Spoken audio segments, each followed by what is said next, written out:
Committee and the roll call of ANC councillors on Monday.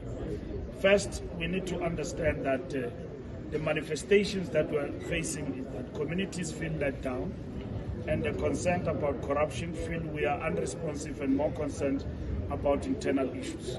We are not only changing that in terms of the special NEC, we are going to adopt an action plan of intervention and push back all the things that we think are challenges, and we need to intervene as a government, but at the same time ANC supporting government.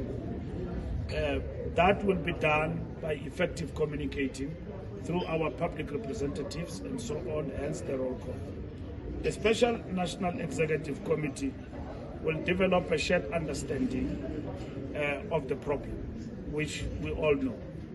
What is the problem? Root causes and plans we place to deal with service delivery on the ground, a local government service delivery infrastructure action plan, which will be tabled on Monday at the roll call meeting on Monday, which will have been adopted by the National Executive Committee of the ANC. Security, health, transport, and as well as electricity.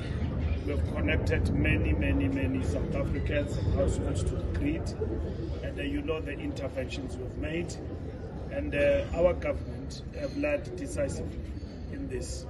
We equally faced with challenges after some time in terms of load shedding, and the minister here and a member of the National Executive Committee, Congress Putla, have also led in terms of government the reversal of that challenge that we faced with regard to the provision of electricity. During the first 30 years of democracy, millions of people received access to basic services, as I've said, and in the latest Stats SA, also 2025, community service surveys shows that ANC government have made decisive intervention. So our contestation of the notion that nothing has changed in the past 30 years is based on empirical evidence that has been provided in this regard. The Stats SA 2025 Community Service Survey shows exactly in terms of empirical evidence and the research that a lot has actually been done. At the same time, service delivery, along with the economy, jobs and crime and corruption, remains top of the issues today that are facing South Africans in our country.